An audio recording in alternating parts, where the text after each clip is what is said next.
A Ética, de Baruch Spinoza, parte primeira, Deus, capítulo final. Proposição 22. Tudo que se segue de algum atributo de Deus, enquanto este atributo é modificado por uma modificação tal que, por meio desse atributo, existe necessariamente e é infinita, deve também existir necessariamente e ser infinito. Demonstração. A demonstração desta proposição se faz como na precedente, ou seja, na proposição 21. Proposição 23. Todo modo que existe necessariamente e é infinito deve ter necessariamente ser seguido ou da natureza absoluta de um atributo de Deus ou de algum atributo modificado por uma modificação que existe necessariamente e é infinita. Demonstração. Com efeito, um modo existe em outra coisa pela qual ele deve ser concebido, pela definição 5. Isto é, pela proposição 15. Ele só existe em Deus e só por meio de Deus pode ser concebido.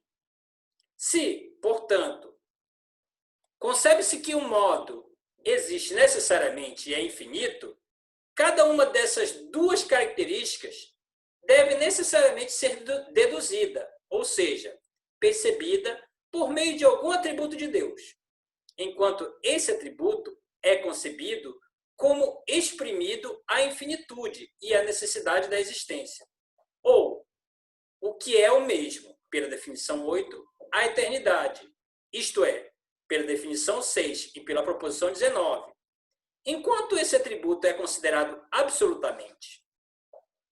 Portanto, um modo que existe necessariamente e é infinito deve ter-se seguido da natureza absoluta de um atributo de Deus, ou imediatamente, como na proposição 21, ou por meio de uma modificação que se segue da natureza absoluta desse atributo, isto é, pela proposição precedente, que existe necessariamente e é infinita. CQD, conforme quis demonstrar. Proposição 24. A essência das coisas produzidas por Deus não envolve a existência. Demonstração. É evidente pela definição 1. Com efeito, aquilo cuja natureza, considerada em si mesma, obviamente, envolve a existência, é causa de si mesmo e existe exclusivamente pela necessidade de sua natureza. Corolário. Segue-se disso que Deus é não apenas a causa pela qual as coisas começam a existir, mas também pela qual perseveram em seu existir. Ou seja, para usar um termo escolástico, Deus é causa de ser das coisas. Pois quer as coisas existam, quer não, toda vez que considerarmos sua essência, descobrimos que ela não envolve nem a existência, nem a duração. E por isso, não é sua essência que pode ser a causa de sua existência, nem de sua duração, mas apenas Deus, cuja natureza é a única a qual pertence o existir, pelo corolário 1 da proposição 14. Como eu havia explicado antes, essa questão do corolário, depois da demonstração, é uma explicação da explicação, o método geométrico de Spinoza.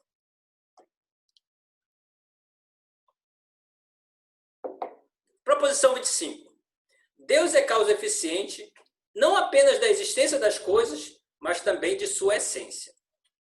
Demonstração. Se negas isso, então Deus não é causa da essência das coisas e, portanto, pelo axioma 4, essa essência pode ser concebida sem Deus. Mas isso, pela proposição 15, é absurdo. Logo, Deus é causa também da essência das coisas. CQD, conforme quis demonstrar. Escolhe uma explicação dentro da explicação. Essa proposição segue-se mais claramente da proposição 16. Com efeito, segue-se desta proposição que, dada a natureza divina, dela se deve necessariamente deduzir tanto a essência quanto a existência das coisas. E para dizê-lo em uma palavra, no mesmo sentido que se diz que Deus é causa de si mesmo, também se deve dizer que é causa de todas as coisas, o que será formulado ainda mais claramente no corolário que se segue. Agora, corolário. Viu? Uma explicação da explicação da explicação. Porque antes a gente tinha falado uma demonstração, depois um escolho, agora chegou o corolário. As coisas particulares nada mais são que afecções dos atributos de Deus. Ou seja, modos pelos quais os atributos de Deus exprimem-se de uma maneira definida e determinada. A demonstração disso é evidente pela proposição 15 e pela definição 5. Proposição 26. Uma coisa que é determinada a operar de alguma maneira foi necessariamente assim determinada por Deus. E a que não foi determinada por Deus não pode determinar a si própria a operar. Demonstração. Aquilo pelo qual se diz que as coisas são determinadas a operar de alguma maneira é necessariamente uma coisa positiva, como é por si mesmo sabido. Portanto, Deus, pela necessidade de sua natureza, é causa eficiente tanto da essência quanto da existência dessa coisa, pela proposição 25 e 16. Este era o primeiro ponto. Daí também se segue, muito claramente, a segunda parte. Com efeito, se uma coisa que não é determinada por Deus pudesse determinar-se por si mesma, a primeira parte desta proposição seria falsa, o que, como demonstramos, é absurdo. Proposição 27. Uma coisa que é determinada por Deus a operar de alguma maneira não pode converter a si própria em indeterminada. Demonstração. Essa proposição é evidente pelo axioma 3. Proposição 28. Nenhuma coisa singular, ou seja, nenhuma coisa que é finita e tem uma existência determinada, pode existir nem ser determinada a operar, a não ser que seja determinada a existir e a operar por outra causa, que também é finita e tem uma existência determinada. Por sua vez, essa última causa tampouco pode existir nem ser determinada a operar, a não ser por outra, a qual também é finita e tem uma existência determinada, e assim por diante até o infinito. Demonstração. Tudo que é determinado a existir e a operar é assim determinado por Deus, pela proposição 26 e pelo corolário da proposição 24. Ora, o que é finito e tem existência determinada não pode ter sido produzido pela natureza absoluta de um atributo de Deus, pois tudo que se segue da natureza absoluta de um atributo de Deus é infinito e eterno, pela proposição 21. E deve ter se seguido, portanto, de Deus ou de um atributo seu, enquanto considerado como afetado de uma certa maneira. Pois, além da substância e dos modos, nada existe, pelo axioma 1 e pelas definições 3 e 5. E os modos, pelo corolário da proposição 25, nada mais são do que afecções dos atributos de Deus. Ora, tampouco pode ter se seguido de Deus ou de um atributo seu, enquanto afetado de uma modificação que é eterna e infinita, pela proposição 22. Deve, portanto, ter se seguido ou de Deus ou de um atributo seu, isto é, deve ter sido determinado a existir e a operar ou por Deus ou por um atributo seu, enquanto modificado por uma modificação que é finita e tem uma existência determinada. Este era o primeiro ponto. Em segundo lugar, por sua vez, essa causa, ou seja, este modo, pela mesma razão pela qual acabamos de demonstrar a primeira parte desta proposição, deve igualmente ter sido determinada por outra, a qual é igualmente finita e tem uma existência determinada. E essa última, pela mesma razão, por sua vez, por outra, E assim por diante, pela mesma razão, até o infinito, CQD, conforme quis demonstrar. Escolho, uma explicação da explicação. Como certas coisas devem ter sido produzidas por Deus imediatamente, a saber, aquelas que se seguem necessariamente de sua natureza absoluta e, pela mediação dessas primeiras, outras que, entretanto, não podem existir nem ser concebidas sem Deus, segue-se que, das coisas produzidas imediatamente por ele, Deus é absolutamente causa próxima, e não apenas em seu gênero, como dizem. Pois os efeitos de Deus não podem existir nem ser concebidos sem sua causa, pela proposição 15 e pelo corolário da proposição 24. 2. Não se pode propriamente dizer que Deus é causa remota das coisas singulares, a não ser, talvez, para as distinguir daquelas coisas que ele produziu imediatamente, ou melhor, das que se seguem de sua natureza absoluta. Pois, por causa remota, compreendemos aquela causa que não está, de nenhuma maneira, coligada a seu efeito. Mas tudo que existe, existe em Deus e dele depende, de maneira tal que sem ele não pode existir nem ser concebido. Proposição 29.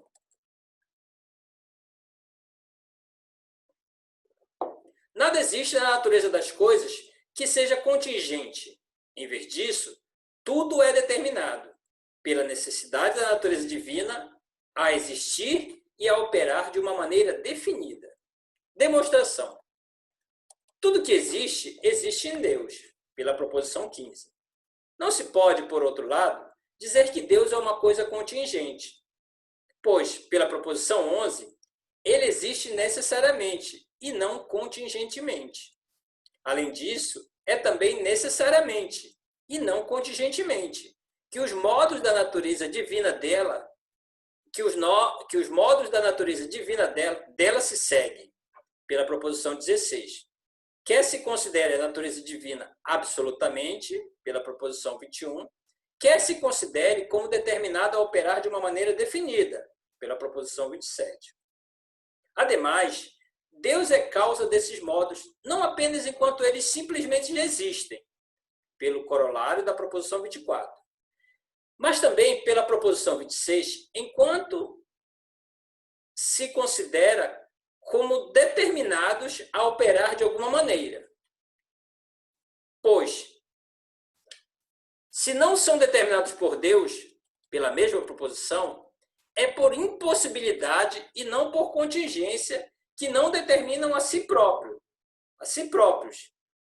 Se, contrariamente, pela proposição 27, são determinados por Deus, é por impossibilidade e não por contingência que não convertem a si próprios em indeterminados. Portanto, tudo é determinado pela necessidade da natureza divina, não apenas a existir, mas também a existir e a operar de uma maneira definida. Nada existindo que seja contingente. CQD. Escolho. A explicação da explicação. Antes de prosseguir, quero aqui explicar, ou melhor, lembrar, o que se deve compreender por natureza naturante e por natureza naturada, pois penso ter ficado evidente, pelo anteriormente exposto, que por natureza naturante devemos compreender o que existe em si mesmo e por si mesmo é concebido, ou seja, aqueles atributos da substância que exprimem uma essência eterna e infinita, isto é, pelo corolário 1 da proposição 14 e pelo corolário 2 da proposição 17. Deus, enquanto é considerado como causa livre, Deus, enquanto é considerado como causa livre. Por natureza naturada, por sua vez, compreendo tudo que se segue da natureza, da necessidade da natureza de Deus, ou seja, de cada um dos atributos de Deus, isto é, todos os modos dos atributos de Deus, enquanto considerados como coisas que existem em Deus e que, sem Deus, não podem existir nem ser concebidas. Proposição 30. O intelecto seja ele finito ou infinito, em ato, deve abranger os atributos de Deus e as afecções de Deus, e nada mais. Demonstração. Uma ideia verdadeira deve concordar com o seu ideado, pelo axioma 6. Isto é, como é, por si mesmo sabido, aquilo que está contido objetivamente no intelecto deve existir necessariamente na natureza. Ora, na natureza, pelo corolário 1 da proposição 14, não há senão uma única substância saber, Deus, e não há outras afecções, pela proposição 15, senão aquelas que existem em Deus e que, pela mesma proposição, não podem existir sem ser concebidas sem Deus. Logo, um intelecto, seja ele finito ou infinito em ato, deve abranger os atributos de Deus e as afecções de Deus, e nada mais. CQD. Proposição 31. Um intelecto em ato, que seja finito, quer seja finito, quer seja infinito, tal como a vontade, o desejo, o amor, etc., deve estar referido à natureza naturada e não à natureza naturante. Demonstração. Por intelecto, com efeito, como é por si mesmo sabido, não compreendemos o pensamento absoluto, mas apenas um modo definido do pensar, o qual difere de outros, tal como o desejo, o amor, etc. Portanto, pela definição 5, ele deve ser concebido por meio do pensamento absoluto, isto é, pela proposição 15 e pela definição 6, por um atributo de Deus que exprima a essência eterna e infinita do pensamento, de maneira tal que sem esse último ele não pode existir nem ser concebido. Por isso, pelo escolho da proposição 29, ele deve estar referido à natureza naturada e não à natureza naturante. O mesmo ocorrendo com os demais modos do pensar. CQD. Escolho. A razão pela qual falo de intelecto em ato não é porque eu admita que o intelecto existe em potência, mas porque, desejando evitar qualquer confusão, não quis falar senão daquilo que percebemos tão claramente quanto possível, isto é, da própria intelecção, uma vez que não há nada que percebemos mais claramente que isso. Não há nada, com efeito, que possamos compreender que não leve a um conhecimento mais perfeito da intelecção. Proposição 32. A vontade não pode ser chamada causa livre, mas unicamente necessária. Demonstração. A vontade, tal como o intelecto, é apenas um modo definido do pensar. Por isso, pela proposição 28, nenhuma volição pode existir, nem ser determinada a operar, a não ser por outra causa, e essa, por sua vez, por outra, e assim por diante, até o infinito. Caso se suponha que a vontade é infinita, ela também deve ser determinada a existir e a operar por Deus, não enquanto substância absolutamente infinita, mas enquanto possui um atributo que exprime, pela proposição 23, a essência infinita e eterna do pensamento.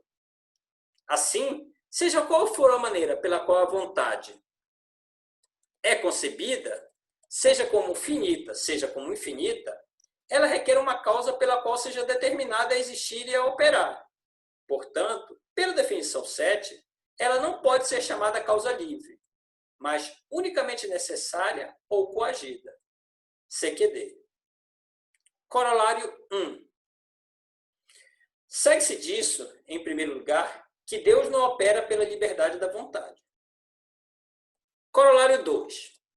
Segue-se, em segundo lugar, que a vontade e o intelecto têm, com a natureza de Deus, a mesma relação que o movimento e o repouso, e, mais geralmente, que todas as coisas naturais, as quais, pela proposição 29, devem ser determinadas por Deus a existir e a operar de uma maneira definida, pois a vontade, como tudo mais, precisa de uma causa pela qual seja determinada a existir e a operar de uma maneira definida. E embora de uma vontade dada ou de um intelecto dado se sigam infinitas coisas, nem por isso se pode dizer que Deus age pela liberdade da vontade. Da mesma maneira que não se pode dizer, em virtude do que se segue do movimento do repouso, com efeito deles também se seguem infinitas coisas, que Deus age pela liberdade do movimento e do repouso. É por isso que a vontade, assim como as outras coisas naturais, não pertence à natureza de Deus, mas tem, com esta natureza, a mesma relação que tem o movimento e o repouso e todas as outras coisas que se seguem, como mostramos, da necessidade da natureza divina, e que são, por elas, determinadas a existir e a operar de uma maneira definida. Proposição 33. As coisas não poderiam ter sido produzidas por Deus de nenhuma outra maneira, nem em qualquer outra ordem, que não naquelas em que foram produzidas. Demonstração. Com efeito, todas as coisas se seguiram necessariamente, pela proposição 16, da natureza existente de Deus, e pela necessidade desta natureza estão determinadas a existir e a operar de uma maneira definida, pela proposição 29. Se, portanto, as coisas tivessem podido ser de uma outra natureza, ou se tivessem podido ser determinadas a operar de uma outra maneira, de tal sorte que a ordem da natureza fosse outra, então a natureza de Deus também teria podido ser diferente da que é agora. E, por isso, pela proposição 11, essa outra natureza também deveria existir e, consequentemente, poderiam existir dois ou mais deuses, o que é absurdo, pelo corolário 1 da proposição 14. Por isso, as coisas não poderiam ter sido produzidas por Deus de nenhuma outra maneira, nem em qualquer outra ordem, etc. C que D, conforme quis demonstrar. Escolhe um.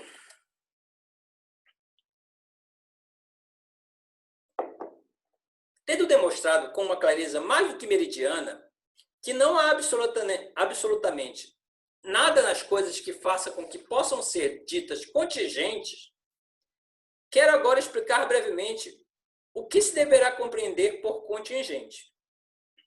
Antes explicarei, entretanto, o que se deverá compreender por necessário e por impossível. Uma coisa é dita necessária em razão de sua essência ou em razão de sua causa. Com efeito, a existência de uma coisa segue-se necessariamente de sua própria essência e definição, ou da existência de uma causa eficiente. Além disso, é por uma dessas razões que se diz que uma coisa é impossível, ou porque sua essência ou definição envolve contradição, ou porque não existe qualquer causa exterior que seja determinada a produzir tal coisa. Não há, porém, nenhuma outra razão para se dizer que uma coisa é contingente, a não ser a deficiência de nosso conhecimento. Com efeito, uma coisa sobre a qual não sabemos que a sua essência envolve contradição, ou então, sobre a qual sabemos muito bem que a sua essência não envolve nenhuma contradição, mas sobre cuja existência, entretanto, por nós escapar à ordem das causas, nada de certo podemos afirmar. Essa coisa, repito, não pode nos parecer nem necessária, nem impossível. E por isso dizemos que é contingente ou possível. Escolhe 2. Segue-se claramente do que se precede que as coisas foram produzidas por Deus com suma perfeição, pois se seguiram necessariamente da natureza mais perfeita que existe. E isso não confere a Deus qualquer imperfeição, pois é precisamente a sua perfeição que nos leva a fazer tal afirmação. Na verdade, é da afirmação contrária, como acabo de mostrar, que claramente se seguiria que Deus não é sumamente perfeito, pois, sem nenhuma dúvida, se as coisas tivessem sido produzidas de outra maneira, seria preciso atribuir a Deus uma outra natureza, diferente daquela que somos levados a atribuir-lhes pela consideração de que ele é o ente mais perfeito que existe. Não tenho dúvidas, entretanto, de que muitos condenam essa posição, por considerá-la absurda, e não querem nem mesmo se deter a ponderá-la, pela única razão de que estão habituados a atribuir a Deus uma liberdade muito diferente daquela que propomos. Definição 7. Ou seja, uma vontade absoluta. Mas tampouco duvido de que, se quisessem refletir sobre a questão e ponderar devidamente a série de nossas demonstrações, acabariam por rejeitar inteiramente a liberdade que agora atribuem a Deus, não apenas por ser frívola, mas também por ser um grande obstáculo à ciência. Não é necessário repetir aqui o que foi dito no escolho da proposição 17. Entretanto, para proveito deles, vou mostrar que, mesmo que se admita que a vontade pertence à essência de Deus, nem por isso se segue de sua perfeição que as coisas pudessem ter sido criadas por Deus de outra maneira e em outra ordem, o que será fácil de demonstrar. O que é fácil de demonstrar se, primeiramente, considerarmos o que eles mesmos admitem, a saber, que depende exclusivamente do decreto e da vontade de Deus, que cada coisa seja o que é, pois, do contrário, Deus não seria causa de todas as coisas. Consideremos, além disso, que todos os decretos de Deus foram instaurados desde toda a eternidade pelo próprio Deus, pois, do contrário, estaríamos conferindo-lhe imperfeição e inconstância. Mas, como na eternidade não há quando, nem antes, nem depois, segue-se exclusivamente da perfeição de Deus, que ele nunca pode, nem alguma vez pôde, decidir diferentemente. Ou seja, que Deus não existiu anteriormente aos seus decretos, nem pode existir sem eles. Dirão, porém, que mesmo supondo que Deus tivesse feito a natureza das coisas diferentemente, ou que tivesse, desde toda a eternidade, decretado diferentemente quanto à natureza e à sua ordem, nem por isso se seguiria que houvesse qualquer imperfeição em Deus. Ao dizer isso, entretanto, admitem, ao mesmo tempo, que Deus pode mudar seus decretos. Pois se Deus tivesse decretado quanto à natureza e à sua ordem, diferentemente do que decretou, isto é, se tivesse sobre a natureza querido e concebido diferentemente, ele teria sido necessariamente um intelecto e uma vontade diferentes dos que agora tem. E se é lícito atribuir a Deus outro intelecto e outra vontade, sem nenhuma modificação de sua essência e de sua perfeição, por qual razão não poderia ele agora mudar seus decretos sobre as coisas criadas, mantendo-se, entretanto, igualmente perfeito? Com efeito, no que respeita à sua essência e à sua perfeição, de qualquer maneira que elas sejam concebidas, o intelecto e a vontade de Deus, relativamente às coisas criadas e à sua ordem, continuam iguais. Além disso, todos os filósofos que conheço admitem que não há em Deus nenhum intelecto em potência, mas apenas em ato. Como, entretanto, o seu intelecto e sua vontade não se distinguem de sua essência, o que também é por todos admitido. Disso também se segue, portanto, que se Deus tivesse tido outro intelecto em ato e outra vontade, sua essência também seria necessariamente outra. Portanto, como concluí desde o início, se as coisas tivessem sido produzidas por Deus, diferentemente do que elas agora são, o intelecto e a vontade de Deus, isto é, como se admite, sua essência deveriam ser outros, o que é absurdo. Como, pois, as coisas não poderiam ter sido produzidas por Deus de nenhuma outra maneira, nem em qualquer outra ordem, e como a verdade disso se segue da sua suprema perfeição, não há certamente qualquer razão sólida que possa nos persuadir a crer que Deus não tenha querido criar todas as coisas que existem em seu intelecto e com a mesma perfeição com que as compreende. Dirão, entretanto, que não há nas coisas qualquer perfeição ou imperfeição, mas que aquilo que há nelas, que as torna perfeitas ou imperfeitas, levando a que se diga que são boas ou más, depende apenas da vontade de Deus.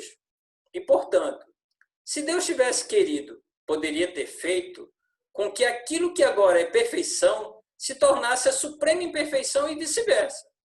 Mas o que significa isso, senão afirmar abertamente que Deus, que compreende necessariamente o que quer, poderia fazer por sua própria vontade com que compreendesse as coisas de uma maneira diferente daquela pela qual ele agora as compreende. Fazer essa afirmação é, como acabo de mostrar, um grande absurdo. É por isso que possa fazer o argumento voltar-se contra eles da maneira que se segue. Tudo depende do poder de Deus. Assim, para que as coisas pudessem ser diferentes do que são, a vontade de Deus necessariamente também deveria ser diferente. Mas a vontade de Deus não pode ser diferente, como acabamos de mostrar da forma mais evidente em virtude da sua perfeição. Logo, as coisas também não podem ser diferentes. Reconheço que a opinião que submete tudo a uma certa vontade indiferente de Deus e sustenta que tudo depende de seu beneplácito desvia-se menos da verdade do que a opinião daqueles que sustentam que Deus em tudo age tendo em vista o bem. Pois esses últimos parecem supor a existência, fora de Deus, de alguma coisa que não depende dele.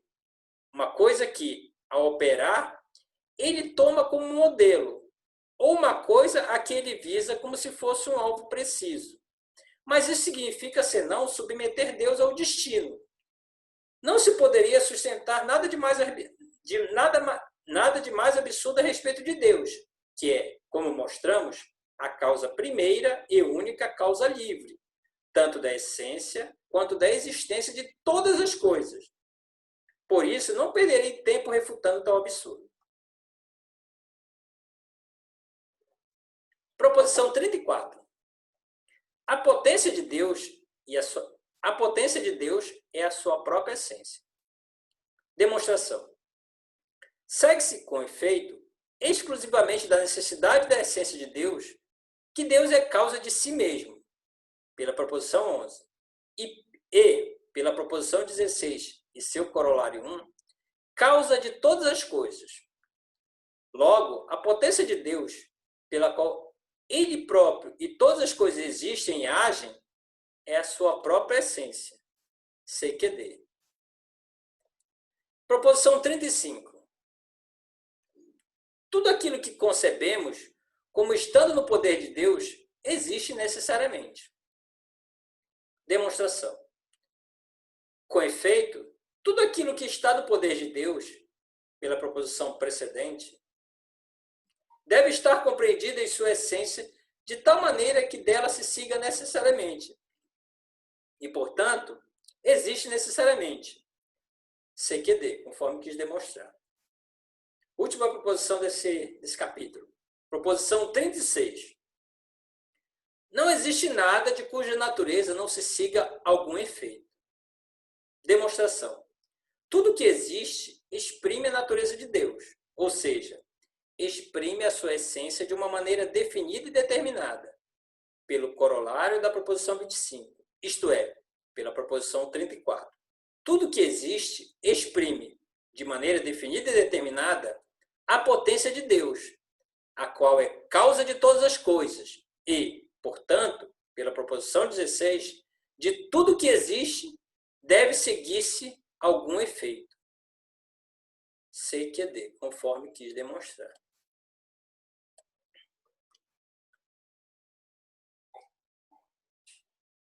Agora ele começa um longo apêndice.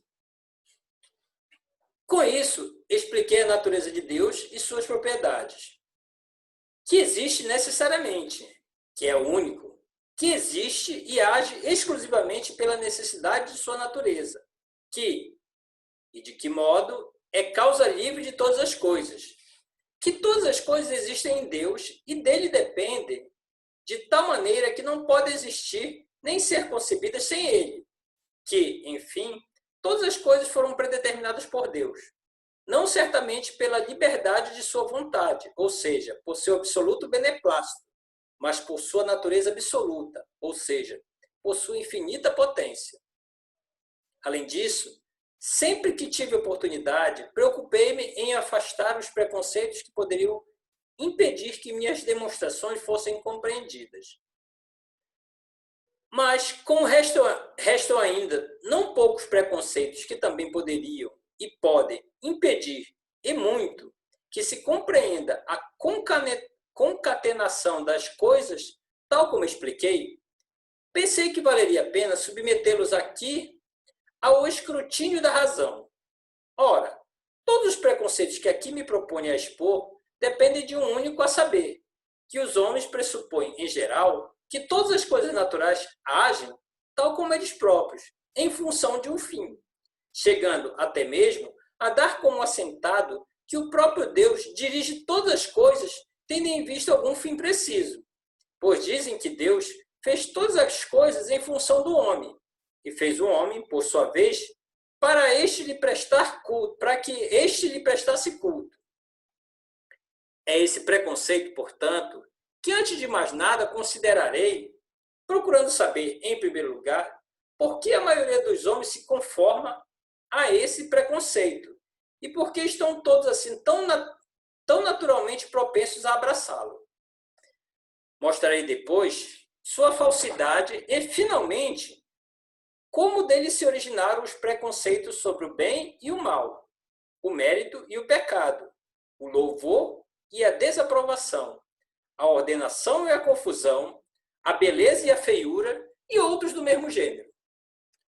Não é este, entretanto, o lugar para deduzi-los da natureza da mente humana.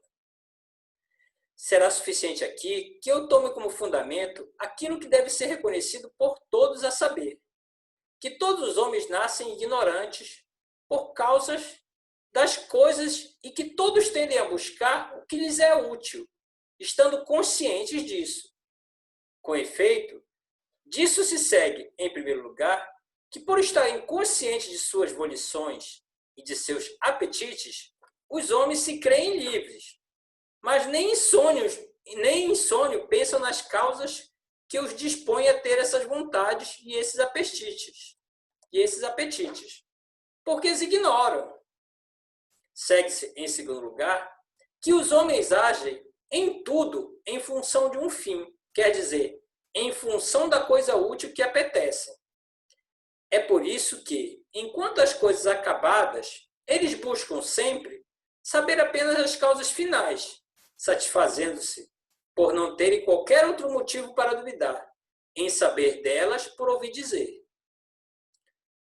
Se, entretanto, não puderem saber dessas causas por ouvirem de outrem, só lhe resta o recurso de se voltarem para si mesmo e refletirem sobre os fins que habitualmente os determinam a fazer coisas similares, e assim, necessariamente acabam por julgar a inclinação alheia pela sua própria. Como, além disso, encontram tanto em si mesmo quanto fora de si, não poucos meios que muitos contribuem para a consecução do que lhes é útil, como, por exemplo, os olhos para ver, os dentes para mastigar, os vegetais e os animais para alimentar-se, o sol para iluminar, o mar para fornecer-lhes peixes, etc. Eles são, assim, levados a considerar todas as coisas naturais como se fossem meios para a sua própria utilidade. E por saberem que simplesmente encontraram esses meios, que não foram eles que assim os dispuseram, encontraram razão para crer que deve existir alguém que dispôs esses meios para eles os utilizassem, para que eles os utilizassem. Tendo, pois, passado a considerar as coisas como meios, não podiam mais acreditar que elas tivessem sido feitas por seu próprio valor.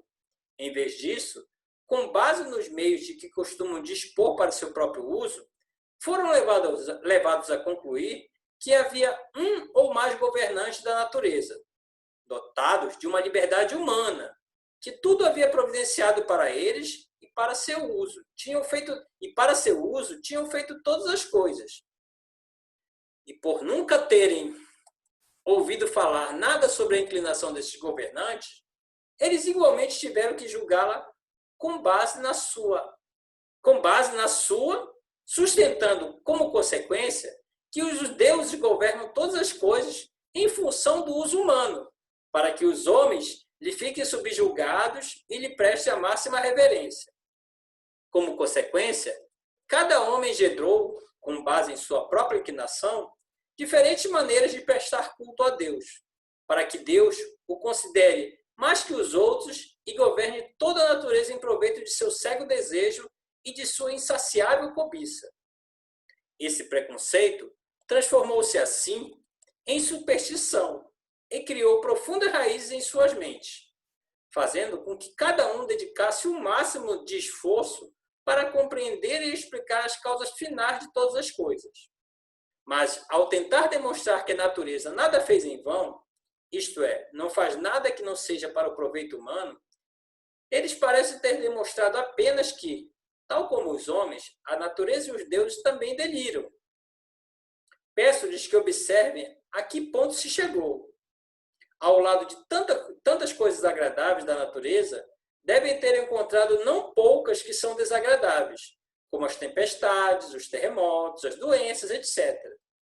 Argumentaram por isso que essas coisas ocorriam por causa da cólera dos deuses, diante das ofensas que lhes tinham sido feitas pelos homens, ou diante das faltas cometidas nos cultos divinos. E embora cotidianamente a experiência contrariasse isso e mostrasse com infinitos exemplos que as coisas cômodas e as incômodas ocorrem igualmente sem nenhuma distinção, aos piedosos e aos ímpios, nem por isso abandonaram um inveterado preconceito. Foi-lhes mais fácil, com efeito, colocar essas ocorrências na conta das coisas que desconheciam e cuja utilidade ignoravam, continuando assim em seu estado presente e inato de ignorância, do que destruir toda em sua fabricação e pensar em algo novo. Toda essa sua fabricação e pensar em algo novo. Deram por isso, como certo, que os juízos dos deuses superavam em muito a compreensão humana.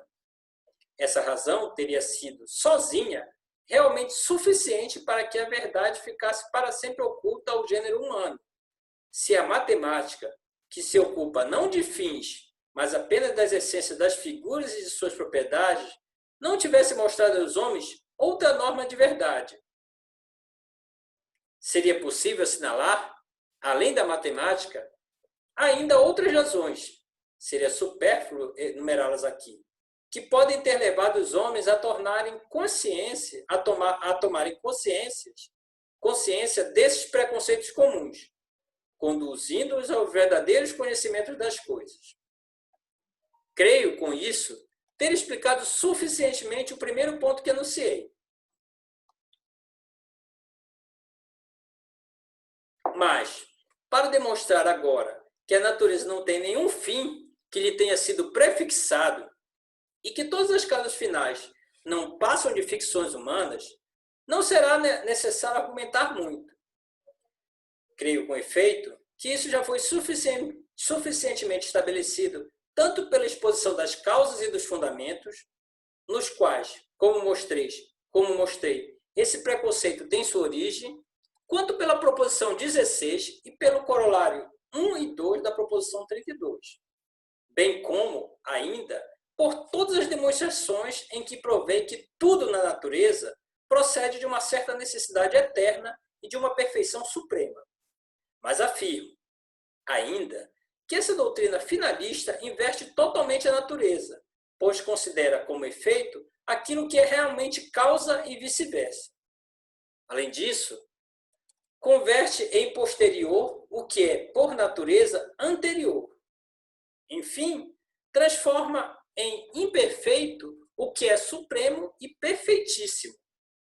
Com efeito, deixemos de lado os dois primeiros pontos, por serem evidentes por si mesmo, como se deduz das proposições 21, 22 e 23.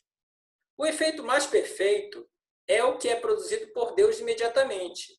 E uma coisa é tanto mais imperfeita, quanto mais requer causas intermediárias para ser produzida.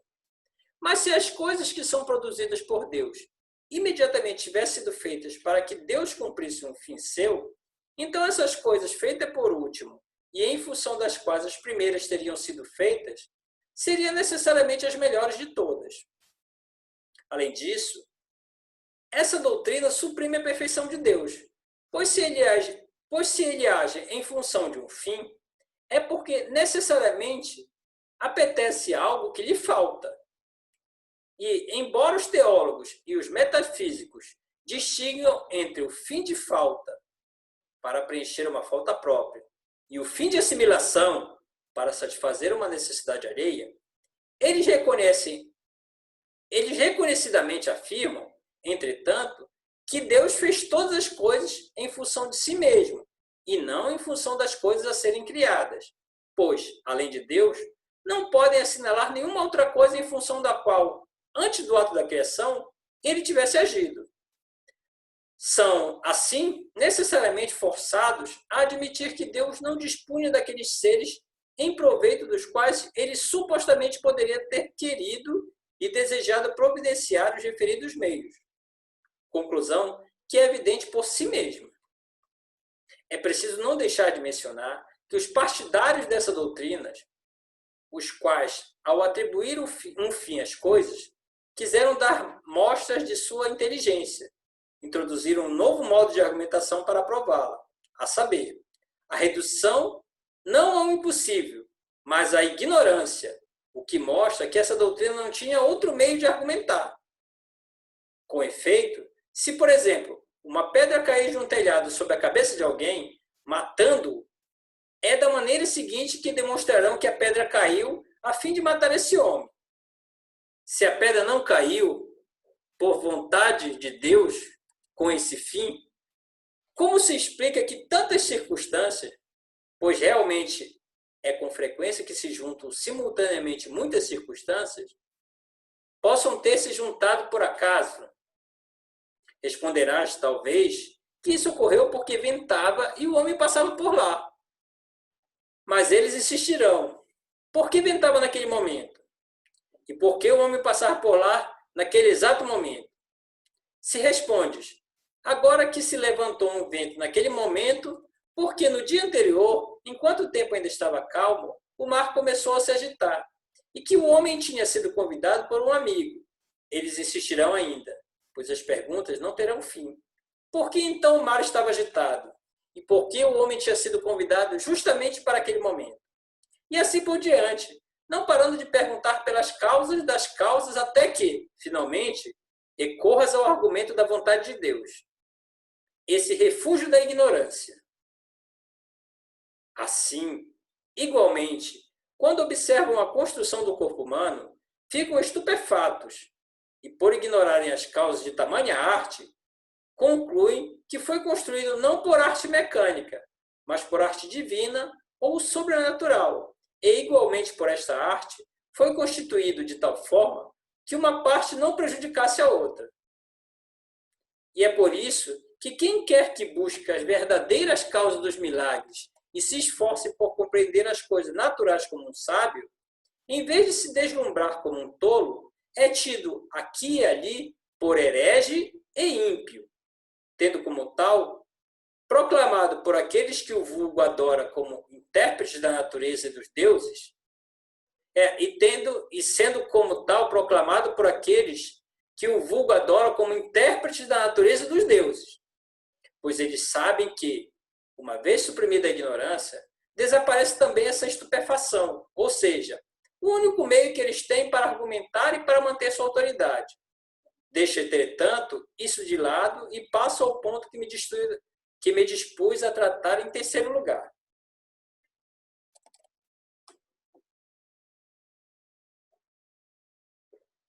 Depois de terem se persuadido de que tudo o que ocorre é em função deles, os homens foram levados a julgar que o aspecto mais importante em qualquer coisa é aquela que lhes é mais útil. Assim, como foram levados a ter como superiores aquelas coisas que lhe afetavam mais favoravelmente. Como consequência, tiveram que formar certas noções para explicar a natureza das coisas, tais como as de bem, mal, ordenação, confusão, calor, frio, beleza, feiura, etc. E por se julgarem livres, foi que nasceram noções tal como louvor e desaprovação, pecado e mérito. Examinarei essas últimas mais adiante. Depois tiver me ocupado da natureza humana, limitando-me aqui a examinar brevemente as primeiras. Tudo aquilo, pois, que beneficia a saúde e favorece o culto de Deus, eles chamaram de bem. O que é contrário a isso, chamaram de mal. E como aqueles que não compreendem a natureza das coisas nada afirmam sobre elas, mas apenas as imaginam, confundindo a imaginação com o intelecto, eles creem firmemente que existe uma ordenação nas coisas, ignorando tanto a natureza das coisas quanto a sua própria. Com efeito, quando as coisas estão dispostas de maneira tal que, quando nos são representadas pelos sentidos, podemos facilmente imaginá-las e, consequentemente, facilmente recordá-las. Dizemos que estão bem ordenadas. Se ocorrer o contrário, dizemos que estão mal ordenadas ou que são confusas. E como as coisas que podem ser imaginadas facilmente são mais agradáveis do que as outras, os homens preferem a ordenação à confusão. Como se a ordenação fosse algo que, independentemente de nossa imaginação, existisse na natureza. Dizem ainda que Deus criou todas as coisas ordenadamente, atribuindo, assim, sem se darem conta, a imaginação a Deus. O que só faria sentido se eles quisessem dizer, talvez, que, em função da imaginação humana, Deus dispôs todas as coisas de maneira que elas pudessem ser mais facilmente imaginadas. Provavelmente, não é para eles nenhum problema a verificação de infinitas coisas que superam de longe a nossa imaginação, e um grande número de outras que, por sua debilidade, deixam a nossa imaginação confusa. Mas, sob tal ponto, isso é suficiente. Quanto às outras noções, também não passam de modos de imaginar, pelos quais a imaginação é diferentemente afetada, e que, no entanto, são considerados pelos ignorantes como atributos principais das coisas, porque acreditam, como já dissemos, que todas as coisas foram feitas em função deles, e é com base na maneira como foram afetados por uma coisa que dizem que a sua natureza é boa ou má, sã ou podre e corrompida. Sã ou podre e corrompida. Se, por exemplo, o movimento que os nervos recebem dos objetos representados pelos olhos contribui para uma boa disposição do corpo, os objetos que causam tal movimento são chamados de belos, sendo chamados de feios aqueles que provocam o movimento contrário. Aqueles que provocam o sentido por meio do nariz são chamados de perfumados, ou então de mal-cheirosos, por meio da língua de doces e saborosos, ou então amargos e insípidos, por meio do tato de duros e ásperos, ou então de moles e macios. E, finalmente, daqueles que provocam os ouvidos, disse que eles produzem barulho, ou então som ou harmonia, a qual fascinou tantos os homens que eles acabaram por acreditar que Deus também se deleitava com ela, não tendo faltado filósofos que estavam convencidos de que os movimentos celestes propunham uma harmonia. Tudo isso mostra suficientemente que cada um julga as coisas de acordo com a disposição de seu cérebro, ou melhor, toma as afecções de sua imaginação pelas próprias coisas. Por isso, não é de admirar, assinalemos de passagem também isso, que tenham surgido entre os homens tantas controvérsias quanto as que experimentamos, delas surgindo, finalmente, o ceticismo. Com efeito, embora os corpos humanos estejam em concordância sob muitos aspectos, diferem, entretanto, sob muitos mais.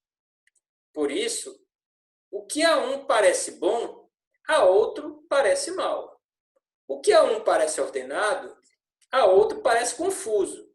O que a um é agradável, a outro é desagradável. E assim quanto às outras noções sobre as quais, entretanto, não insisto aqui, tanto por não ser este o local para discuti-las de forma explícita, quanto porque todos têm delas suficiente experiência. Pois, ditado como os seguintes estão na boca de tudo, pois ditados como os seguintes estão na boca de todo mundo. Cada cabeça uma sentença, a cada qual seu parecer lhe basta. Há tantos juízos quanto são os gostos. Esses ditados mostram suficientemente que os homens julgam as coisas de acordo com o estado de seu cérebro, e que, mais do que as compreender, eles as imaginam. Pois se as compreendessem, então, mesmo que não as achassem atraentes, ao menos se convenceriam delas todas, como mostra o exemplo da matemática. Vemos, pois, que todas as noções que o vulgo continua costuma utilizar para explicar a natureza não passam de modos do imaginar e não indicam a natureza das coisas, mas apenas a constituição de sua própria imaginação. E como elas têm nomes, como se fossem antes que existissem fora da imaginação, chamam-as não entes da razão, mas entes de imaginação. E assim, pode-se facilmente refutar todos os argumentos que poderiam ser dirigidos contra nós, com base em noções como essas. Costuma-se, com efeito, argumentar da maneira que se segue.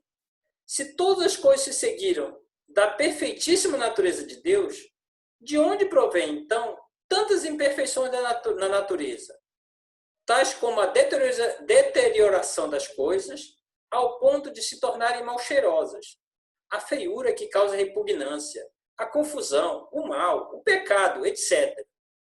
Mas isso é fácil, como acabei de dizer, de ser refutado.